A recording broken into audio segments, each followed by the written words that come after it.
Letters from a Friend at the End of the World. Chapter 34.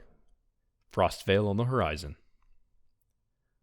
Trixie stared at the crackling fire, watching as the logs slowly crumbled apart and turned to ash. A sudden wave of dread washed over her. She felt cold, and no matter how much closer to the fire she moved, the cold stayed, persistent and omnipresent. Glancing around the room, she saw that everyone else had long since fallen asleep. Polaris and Astrid had wrapped themselves up in a blanket and were sound asleep on the bed. The other bed, however, remained empty, and Corona, curled up in his own cloth, laid in the middle of the room. The only one still awake was Trixie, and try as she might, she couldn't get to sleep. It's not that she didn't feel tired. She did. It was more of an unshakable feeling of foreboding hanging over her. She got up and paced around for a bit, her teeth clattering from the cold. Her hoof moved unconsciously up to her breast, feeling nothing but her bare fur where her brooch had been. She wished, not for the last time, that she still had it with her. That thought brought her to Twilight, and how she would most likely be receiving the brooch any time now. Somehow, the notion of Twilight opening the mail and finding her brooch in an envelope comforted her. She smiled despite her current situation. The idea crossed her mind to use this current wakefulness to pen another letter to the mayor. But as she made her way to her bag to retrieve the writing utensils, she heard a faint knock at the door. She cocked her head to the side. Slowly, she approached the door and opened it slightly. Through the crack, she could see the body of a drake, and a tall one at that. A bit of the light spilled into the room from the lantern he was holding. Trixie opened the door a little more and saw that it was Ch34 standing on the other side. Carefully opening the door so as not to wake her friends, Trixie slipped through the crack. She looked up and saw Ch34 grinning down at her. "Ch34, what are you doing here?" His grin widened. "Just thought I'd stop by is all." "In the middle of the night?" Ch34's grin curled upside down to a mock frown. "What?" he said, bouncing at the lantern as he spoke. "We ain't good enough friends that we can meet in the middle of the night for no reason." Trixie frowned. He gave an exaggerated sigh. All right, fine. Look, if I'm being honest, it ain't an accident you're here in this room, and not in me dungeon." Trixie's eyebrow rose. "Tiamat ordered Typhon to take us here. Of course it wasn't an accident." "Yeah, well, that ain't an accident neither," he said, chuckling quietly. Glancing back at the door, half expecting Corona or Polaris to wake up and find her speaking with Ch34, Trixie said, "What do you mean by that?" Ch34's grin returned wider than ever. He buffed his chest, looking entirely too smug. "Let's just, missy, that old Ch34's has still got some influence around here. I may have put a good word in for you to the good lady Tiamat. Convinced her perhaps you'd be more inclined to help her if she showed a bit of compassion in it." Despite herself, Trixie smiled, shaking her head slowly. "Why, though? Why help us? Why help me?" He shrugged. What can I say when already been said?" His claw came down softly on Trixie's head as he patted her like an uncle ruffling his niece's mane. "I like you," he said. "You got some moxie in it. Remind me a bit of myself when I was just a boy, come to think of it." He tapped his chin thoughtfully. A soft smile found its way to Trixie's face, and the dread she had felt before seemed to ebb away like the tide receding. "I don't know what to say. Thank you," she said. Ch34 waved his claw dismissively. "Weren't nothing, love. Lady Tiamat was freeing you regardless, so I just thought you could use a proper room before you left." His eyes lit up suddenly as he reached for a bag hanging off of his shoulder. "Oh, but that reminds me." As he fished through the bag, Trixie said, "Ch34, I want to apologize to you." He raised an eyebrow but didn't look up from the bag. "You know, for what I said to you earlier. You called it false kindness, and you were right. That's exactly what it was." Rifling through the bag, Ch34 grinned as he came across the item he was looking for. Pulling a thick, bone-white dagger out of the bag and displaying it, he said, "Words ain't nothing but tools for the powerless, love. And you and I both know you're anything but. You've got more power in you than you realize, I'd wager. And that's why I'm giving you this." He handed Trixie the dagger. She took it at her magic, but not without a bit of hesitation. Twirling it about, she examined the dagger. It was thick and round, more like smooth rock than a forged blade. But despite that, when she ran her hoof along its edge to test its sharpness, she cut herself a little. The blade part of the dagger was clumsily bound with bits of leather to a roughly cut rock that served as the handle, and as she held the dagger up, she couldn't help but notice that the color of the weapon was very familiar. Ch34 grinned. "Ah, noticed it, have you? Ain't a regular dagger, in it." His grin widened. and it was then that Trixie noticed a suspicious gap in Cypher's teeth. "Got in a fight with me mate when we was kids, I did," he explained. "One thing leads to another, and next thing I know, poor old Cypher's laying on the ground and me tooth's gone missing." He laughed. "Well, I ain't one to take that sort of thing lying down, so I found me mate, knocked him senseless, and took back my tooth. Now, it's not like I could just ram the thing back in my face, so I did the next best thing. Turned it into a weapon, I did." Trixie examined the dagger again, and sure enough, once she took a closer look, it was very clearly a tooth. The white color aside, the dagger had ragged edges and wasn't as smooth as first appeared. "This is your tooth?" she asked, almost not believing it. He nodded. "Aye, love, that it is." "Why are you giving this to me?" Cypher sighed, casting a glance towards some unknown corner of Drakengard. "You got something special in you, love. Something I wish I had when I was younger. Lady Tiamat sees it too, so it ain't just me. It's in the eyes, it is," he said, smiling at her. "Saw it when we first spoke, and I see it now. More than anything, you got courage, confidence in yourself, and more heart than I could hope to have in a lifetime." Trixie felt her heart catch in her throat. "What are you saying?" He placed a claw on her shoulder and leaned down so he was face to face with her. "Lady Tiamat says she's sending you on a mission, innit?" Trixie nodded. "I don't need an apology, love. Never have. I just need you to do what she tells you. That's all." Trixie said nothing at first. She simply stared at the dagger, its razor-sharp edge glinting in the candlelight. After what felt like an eternity, she said, "I don't know if it's fate or destiny or whatever you want to call it that's been guiding me here, but I'm glad that I met you, Cypher." He gave a single laugh. "Destiny, fate, they're just words, love. Words ain't mean a thing in the face of action. The only thing what matters is the choices you make. Fate is for the weak, the ones what ain't strong enough to shape life into what they want it to be. It's easy to say you screw up and pin it on destiny, love, but it ain't easy to take responsibility for your decisions and the consequences what follow." "But what if destiny is real? What if I'm supposed to be having this conversation with you now?" said Trixie, gesturing to him. He shook his head firmly. "Fate ain't told me to come down here, love. I did. I made a choice in it. And you made a choice too, to open that door." He sighed again. "Look, it's late, and you got a long road ahead of you, so it's best if you get some rest. I'm going back to me dungeon, so I guess this is goodbye, love." He gave one last smile, then turned away, leaving Trixie standing in silence. "Oh," he said, glancing over his shoulder, "I forgot to mention, but seeing as that dagger be one of me own teeth, it'll be ice cold all the time. With your hooves, I imagine you won't be able to wield it exactly, but I'm sure you'll find a use for it." With that final statement, he turned his head back and disappeared into the darkness of the hallway. Trixie watched him go, and only after she was sure he wasn't coming back did she return to the room. Once inside, she held the dagger up in the fire's light and whispered to herself, "Goodbye, Cypher." Trixie was awoken by a gentle nudge and a soft voice whispering in her ear.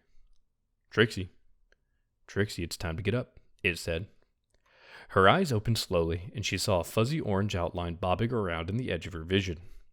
She didn't remember falling asleep, but she found herself wrapped up warmly in bed with Cypher's dagger hugged tightly to her chest. It felt cold, and yet at the same time comforting. She slipped it into her bag over the side of the bed as she got up. With her vision coming into focus, Corona as well became sharper. He had a worried smile on his face, and Trixie saw Polaris helping Astrid out of bed behind him. "Come on, Trixie," he said. "Anshar and Sirish are waiting for us outside. They're going to lead us to Drakengard." Trixie nodded and rubbed her eyes before rolling out of bed. She grabbed her bag and slung it over her back, turning to Astrid and Polaris as she did. "How is she asked, gesturing to Astrid. I'm fine," said Astrid, interrupting Polaris. She gave Trixie a reassuring look. "Really, I'm fine." Polaris stared at her, his eyes fraught with worry. He shook his head, sighing a bit. "She's fine," he said. "But let's not waste any time getting to Frostvale, all right?" As Corona slung his own bag over his back, he said, "Shouldn't take too long from here. Depending on where we exit, we may only be a few hours' walk from the city." He gave a cheery grin to Astrid. "Don't worry, ma'am. We'll be there in no time at all. Trixie looked around at everyone. They were tired, she could tell, but none of them seemed to want to show it, least of all Corona. His baggy eyes belied his eager attitude. She wondered if she looked the same. Is there a road we can follow once we leave Drakengard? She asked, turning to Corona. He grimaced, rubbing the back of his neck. It's hard to say, honestly. I don't know where we're coming out, so there may or may not be a road. I mean, there is a road that leads to Frostvale, but assuming we're even near it, there's a good chance that it's covered in snow anyway. Winter hits hard in the north, and they don't call it Frostvale for nothing. Trixie frowned. Well, there's no point in sitting around here any longer. Along with the snow comes short days, so we better use what little light we have to get there. All three ponies nodded in agreement. So, without another word, they gathered the few things they had left and exited the room. On the other side of the door, Anshar and Sirish stood with folded arms, waiting impatiently for them. Oi, you lot done wasting me time, said Anshar, punctuating the question with a jab of his claw. Trixie gave a curt nod. Sirish sighed with an exaggerated roll of his eyes. About bleeding time, innit? Been waiting here all damn morning, we have. About ready to gnaw me own legs off if I had to wait any longer. Oh, shut up, said Anshar. It ain't been that long. He shook his head, looking down at Trixie. Come on, little pony. Let's get you lot the hell out of here. He jabbed his claw over his shoulder, down the opposite way they had first come. Exits this way. After a bit more mindless grumbling from Sirish, they were on their way. The two dregs led the way, and Trixie followed behind, with Corona tailing her slightly. In the back, Polaris followed behind Astrid, keeping a close eye on her as they walked. In silence, they trudged through the still tunnels, illuminated only by the pair of lanterns held aloft by Anshar and Sirish, and the occasional torch jutting out from the rocky walls. They traveled wordlessly for what felt like hours. Though they were heading toward the surface, it never felt like they were rising any higher, just going deeper. So what happens when you're in the middle of a mountain? Anshar had said, though the thought didn't ease Trixie's anxiety. Down they went, further along until Trixie was sure they were being tricked, led into some kind of trap, but for the life of her she couldn't figure out what or why. She started to slow her steps a bit, falling in line with Corona. Leaning toward him, she was about to whisper her concerns to him when she suddenly felt cool air wash over her. Gone was the musty, dank air of the tunnels, and in came the fresh, crisp air of the mountains. It was like an oasis in the desert to Trixie. She had forgotten how good it felt running through her mane. Corona eyed her suspiciously, and he opened his mouth to say something, but chose not to when she leaned away from him again and returned to her normal pace. He glanced over his shoulder at Polaris and Astrid, making sure they were still getting along, and was pleased to see that the clean air seemed to perk the older mare right up. I assume this means we're close to the exit, then? Asked Corona, turning back to look at the drakes ahead of him. Without bothering to even glance back at him, Anshar answered Corona. Aye, it'll be right round this bend. Impatient, ain't they? Said Sirish with a snicker. Like wee little babies, they is. Said the kettle, replied Anshar with a sarcastic snap. The smaller drake folded his arms and huffed. Fine, I'll just keep quiet then, shall I? Aye, you shall. Sirish huffed again, though Anshar seemed not to notice, or care. For another minute, they shuffled along in quietude until the ring of light crowned a rise ahead of them. It looked like the sun cresting a hill in the morning, and it felt just as invigorating. All four ponies perked up at the sight, and they hurried along a little bit quicker up the last stretch of the tunnel. When they reached the top of the rise, an opening displayed itself to them. It was so bright they had to squint just to look at it, but to Trixie at least, it was the most beautiful sight she'd seen in a long time. From this distance, and before their eyes had adjusted to the light, it looked like more than a spot of light in a dark tunnel. But it was more than that. To Trixie, that spot of light meant freedom. With hurried steps, they trudged down the last bit of tunnel and appeared at the mouth of the innocuous-looking cave. All four ponies made their way out of the tunnel, one after another, stepping into the frigid air like they were taking their first steps. The snow, before their enemy, was now a welcome sight, and its powdery softness felt like spring grass beneath their hooves. Trixie breathed in deeply through her nose, letting the mountain air course through her. Here it is, said Anshar as he too stepped out into the light. You're free to go now. Sirish grinned toothily. And good riddance, I says. From here, just head straight north and you'll reach Frostvale before noon. Ain't more than a few hours' walk from here, even with such short legs. Corona nodded. I know this area well enough, he said. I remember seeing this cave in my travels, but I never dared to enter it. Smart of you, said Sirish with a cackle. Not many are foolish enough to wander into the caves in the Drake Land, but there have been some. He licked his lips. Anshar shot a glance at Sirish, though he was ignored. He shook his head. Anyway, we done our duty. You best get a move on before her benevolence has a change of heart. We understand, said Trixie. We'll leave now. Nodding to her friends, she motioned for them to start walking. As they left the cave, leaving a trail of hoofprints in the snow, Trixie cast a glance over her shoulder once more. She considered giving the Drakes a farewell and thank you, but they had already disappeared back into the darkness once more. Corona wore a wide grin on his face as he led the way down the mountain through the sparse woods that populated this face. He pointed toward the bottom of the mountain where, through the trees, they could just barely see the edge of a road. What a stroke of luck, he said excitedly. The big Drake was right. We're practically on the edge of the city right here. He frowned suddenly, thinking of something. Come to think of it, I had no idea the Drakes lived so close. Trixie's eyebrow rose.